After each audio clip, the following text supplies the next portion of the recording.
নমস্কার বন্ধুরা, আমি লিপিকা। গঙ্গাসাগর কুকিং চ্যানেলে আপনাদের সবাইকে স্বাগত। বন্ধুরা, আশা করছি আপনারা সবাই ভালো আছেন, সুস্থ আছেন। তো সামনেই রথ, সেই জন্য রথযাত্রার স্পেশাল একটা মিষ্টি বানিয়ে আপনাদের সঙ্গে শেয়ার করব। আজকের বানাবো পাতা পিঠে, খুবই রসালো ও মুচমুচে। তো খুব সহজ পদ্ধতিতে আপনাদের সঙ্গে বানিয়ে শেয়ার করব। তো চলুন সরাসরি রান্নাঘরে চলে যাই। তো বন্ধুরা, এই পাতা পিঠেটা বানানোর জন্য খুবই সামান্য পরিমাণে উপকরণ লাগে।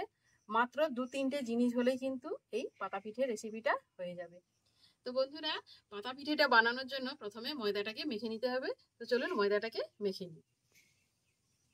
এরকম একটা বড় জায়গা নিয়ে নিয়েছি, তার মধ্যে এরকম একটা ছোট বাটির 1 বাটি ময়দা প্রথমে নিলাম, আর নেব হাফ বাটি ময়দা। আপনারা আপনাদের পছন্দ মতো মাপ মতো নিয়ে নিতে পারেন। আমি এটা 1.5 বাটি ময়দা দিয়ে এটা বানাচ্ছি। এর মধ্যে পরিমাণ মতো একটু লবণ দিয়ে দেব। এবারে শুকনো উপকরণটা একটু হাত দিয়ে মেখে নিচ্ছি। এর মধ্যে আমি 1 চামচ মতো সাদা তেল দিয়ে দেব। খুব বেশি তেল দেওয়ার দরকার নেই। দিয়ে এটাকে হাত দিয়ে প্রথমে একটু ময়াম দিয়ে নেব। একটু ভালো করে হাত দিয়ে ঘষে ঘষে ময়ামটা দিয়ে নিতে হবে।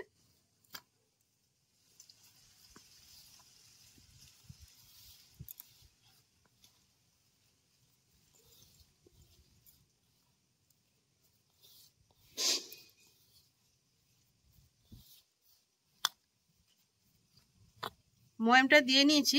এবার এর মধ্যে আমি নর্মাল জল দিয়ে মেখে নেব। ঠিক আমরা রুটি বা লুচির জন্য যেভাবে ডো তৈরি করি সেইভাবে একটা ডো তৈরি করে নিচ্ছি। একসঙ্গে কিন্তু পুরো জলটা দেওয়ার দরকার নেই, অল্প অল্প জল দিয়ে এটাকে মাখিয়ে নিতে হবে। একসঙ্গে পুরো জলটা দিয়ে দিলে কি হবে, নরম হয়ে যেতে পারে, সেই জন্য অল্প অল্প জল দিয়ে এটা মাখিয়ে নিচ্ছি। ময়দাটাকে খুব সুন্দর করে মেখে নিয়েছি। এর উপর থেকে একটু তেল হাত মাখিয়ে দেব। দিয়ে মাখিয়ে এটাকে আমি রেস্টে 10 মিনিটের জন্য রেখে দেব। ততক্ষণে আমি পিঠেটার জন্য একটা চিনির সিরাপ তৈরি করে নেব। তো বন্ধুরা, উনুনটা ধরিয়ে কড়াটা বসিয়ে দিয়েছি। এবারে কড়ার মধ্যে দিয়ে দেব ছোট বাটির 1 বাটি চিনি। এই বাটির 1 বাটি আমি চিনিটা নিয়ে নিয়েছি।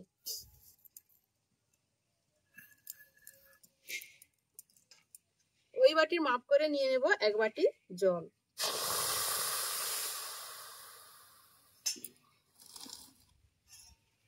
এবারে চিনিটাকে ভালো মতো গলিয়ে নেব।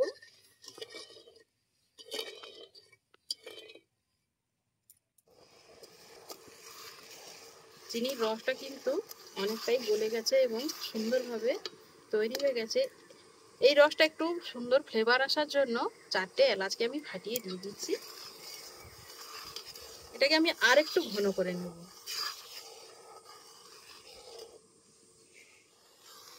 চিনির রসটা কিন্তু একদম রেডি হয়ে গেছে। এটা কিন্তু 1 তার কিংবা 2 তার করার কোনো প্রয়োজন নেই, এটা একটু ঘন হলেই কিন্তু রেডি। এবারে এই চিনির রসটাকে আমি নামিয়ে নেব। এরকম একটা বড় জায়গায় আমি চিনির রসটাকে ঢেলে নেব। চিনির রসটা যাতে না বসে যায় সেই জন্য একটু লেবুর রস এর মধ্যে দিয়ে দেব। না হলে ঠান্ডা হয়ে গেলে চিনির রসটা শক্ত হয়ে যেতে পারে, সেই জন্য লেবুর রসটা দিলে কি হবে, চিনির রসটা আর কিন্তু শক্ত হবে না। দিয়ে একটু মিশিয়ে নেব। এই চিনির রসটাকে একটু ঢাকা দিয়ে রেখে দেবো যাতে হালকা একটু গরম থাকে। এবারে আমি ময়দার লেচিটা কেটে নেব। দেখুন কত সুন্দর নরম সফট হয়েছে।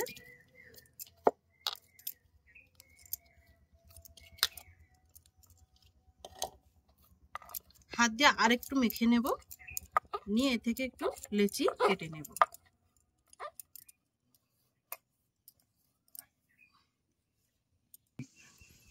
এবারে এই লম্বা শেপটা থেকে এক এক করে আমি লেচি কেটে নেব।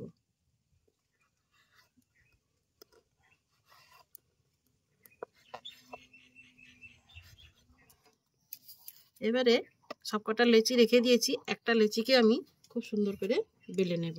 অল্প একটু ময়দা দিয়ে দিচ্ছি।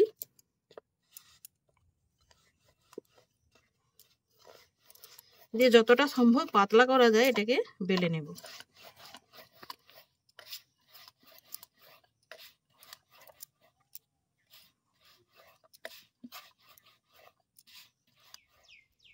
লেচিটাকে বেলে নিয়েছি, এবারে সমান করে চৌকোনো শেপ করে এটাকে কেটে নেব।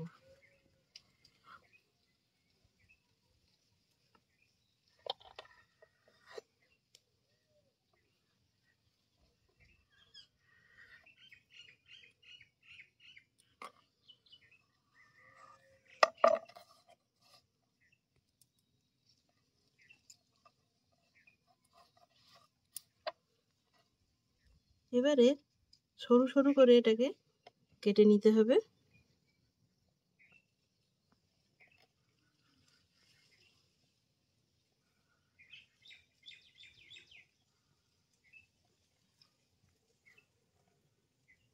এইভাবে আমি কেটে নিয়েছি, এবারে এইরকম করে ফোল্ড করে নেব।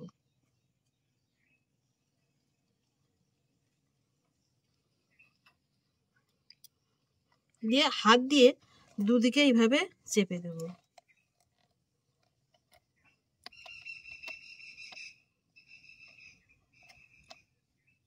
কেউ চাইলে কিন্তু এইভাবে শুধু এই পিঠেটাকে খেতে পারে ভেজে। আমি আরেকটু সুন্দর ডিজাইন করার জন্য ঠিক এই মাঝখান দিয়ে এটাকে ঘুরিয়ে নেব। দেখুন একটা সুন্দর পাতার শেপ চলে এসেছে, দেখতে কত সুন্দর লাগছে না?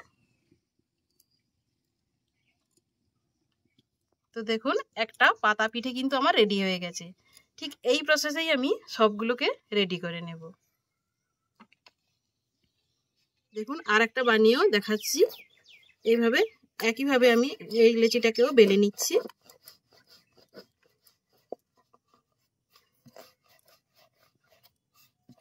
একই প্রসেসে লেচিটাকে বেলে নিয়েছি এবং কেটে নিয়েছি, এবারে এটাকে ফোল্ড করে নেব।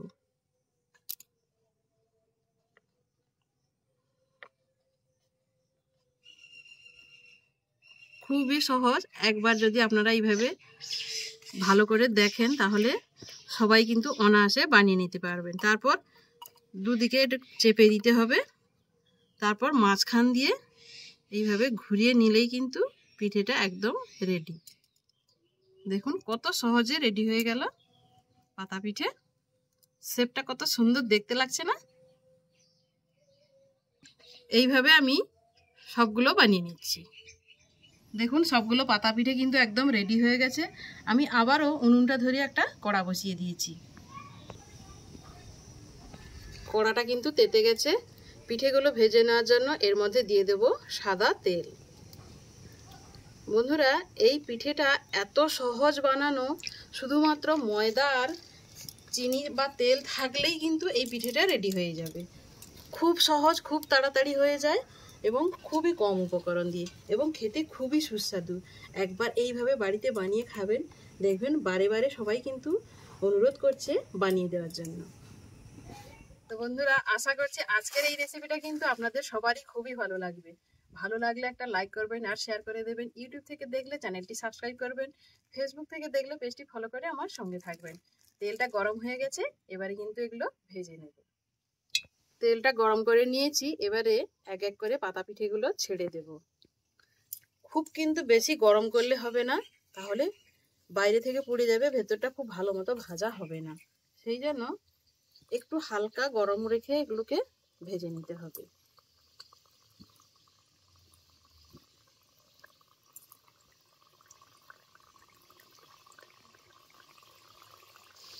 পাতা পিঠেগুলো এক সাইড কিন্তু হালকা ভাজা হয়ে গেছে, এগুলোকে উল্টে পাল্টে লাল লাল করে মচমচে করে একদম ভেজে নেব।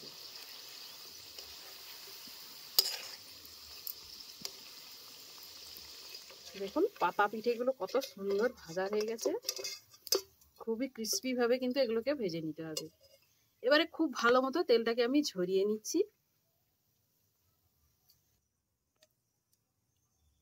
খুব ভালো মতো তেলটাকে ঝরিয়ে নিয়েছি।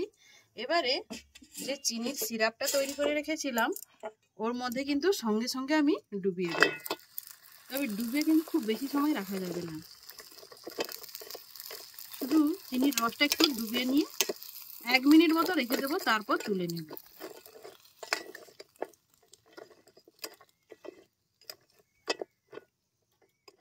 একইভাবে পরের পাতা পিঠেগুলোকে আমি ভেজে নেব।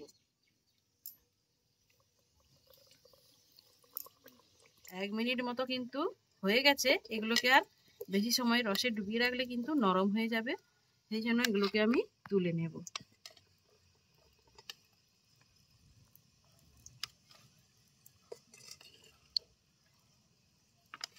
দেখুন কত সুন্দর দেখতে হয়েছে, দেখুন খেতেও কিন্তু দারুণ সুস্বাদু।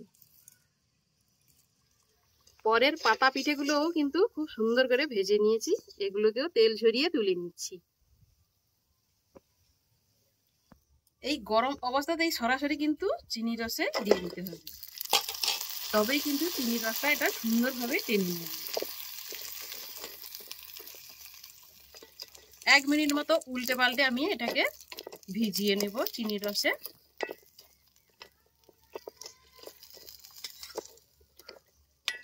এর ঠিক যতটা রস টানার প্রয়োজন 1 মিনিটের মধ্যেই কিন্তু এটা টেনে নেবে। খুব বেশি সময় রাখলে কিন্তু এটা নরম হয়ে যাবে, ভালো লাগবে না, সেই জন্য 1 মিনিট এটা রেখে আমি তুলে নেব। তো দেখুন কত সুন্দর আর কত লোভনীয় হয়েছে দেখতে, দেখলেই কিন্তু খেতে ইচ্ছে করবে। আমরা রথের মেলায় কিন্তু গেলে এই পাতা পিঠেগুলো কিন্তু সবসময় যেন দেখতে পাই এবং কিনে এগুলো খাই, খেতে কিন্তু খুবই সুস্বাদু। আর বাড়িতে যদি অল্প উপকরণ দিয়ে খুব কম টাইমের মধ্যে বানিয়ে নেওয়া যায়, তাহলে আর দোকান থেকে কেন কিনে খাবো, এইভাবে বাড়িতেই তাহলে খুব সহজে বানিয়ে নেব। তো দেখুন কতটা মুচমুচে হয়েছে আর ক্রিস্পি হয়েছে, একটা ভেঙে দেখাচ্ছি দেখুন। তো বন্ধুরা, আশা করছি আজকের এই রেসিপিটা ভালো লাগবে। ভালো লাগলে শেয়ার করে দেবেন, আর চ্যানেলে নতুন এলে অবশ্যই চ্যানেলটি সাবস্ক্রাইব করে আমার সঙ্গে থাকবেন। তো দেখা হচ্ছে অন্য কোনো নতুন ভিডিওতে, ততক্ষণে ভালো থাকবেন, সুস্থ থাকবেন। নমস্কার।